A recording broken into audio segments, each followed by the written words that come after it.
لیکن میں آپ سے ریکویسٹ کرتا ہوں آپ کی جان کی حفاظت کے لیے آپ یہاں سے واپس مدینے چلیے اور اس یزید سے مصالحہ کر لیجیے. آپ اس سے محنت کر لیں, آپ کی جان بچ جائے گی. اب سید الشہداء نے کیا جواب دیا اور بعد میں اس کا کیا جواب ہے بہت اہم ہے. قبل اس کی کہ میں سید الشہداء کا میں جواب آپ کی خدمت میں بیان کروں, خود کس کا تھوڑا سا پس منظر اگر آپ اجازت دیں بیان کروں. یہ قتل عثمان کے بعد آپ جانتے ہیں کہ جمہور مسلمانوں نے مولا کائنات حضرت علی بن ابی طالب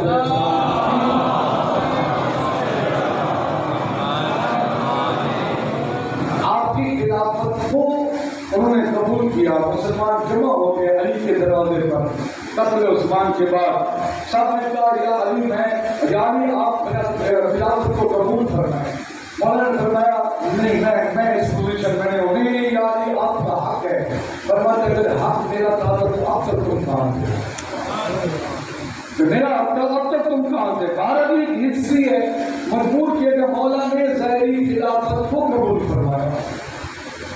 اور جو البتہ یہ بھی بات ہے میں آگے کیسے بیان تھا کہ فخر الدین رازی نے مولا کے قبول خلافت کو ایک جملے میں بیان کیا. اس نے قلم اٹھایا, کاغذ اٹھایا اور مولا نے جو خلافت کو قبول فرمایا جملہ لکھتا ہے کہ دنیا والے یاد رکھنا یہ علی کے لیے فخر نہیں ہے, اس سے خلافت مل گئی ہے. یہ خلافت کے لیے فخر ہے, اس سے علی کو انعام ملا ہے.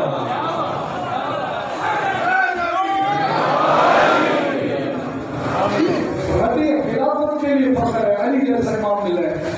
علی بن ابی طالب کی خلافت سب نے تسلیم کی. 7 افراد تھے جنہوں نے علی کی خلافت کو قبول نہ کیا اور مولا کی بیعت نہ کی. ان 7 افراد میں ایک سعد بن ابی وقاص سے, حسان بن ثابت ہے اور ان میں ہی ایک عبداللہ بن عمر جنہوں نے مولا علی کی بیعت سے انکار کر دیا. کیوں؟ اس نے کہا کہ میں کروں گا, جب سارے کے سارے کر لیں گے تو پھر میں بھی کر لوں گا. جی وقت طور پر نہیں, جب سارے کر لیں گے تو میں بھی کر لوں گا. لیکن لگتا ہے شروع سے اس کے دل میں جوڑ تھا اور میں وہ ثابت کروں گا. اس نے کہا تو میں بھی کر لوں گا.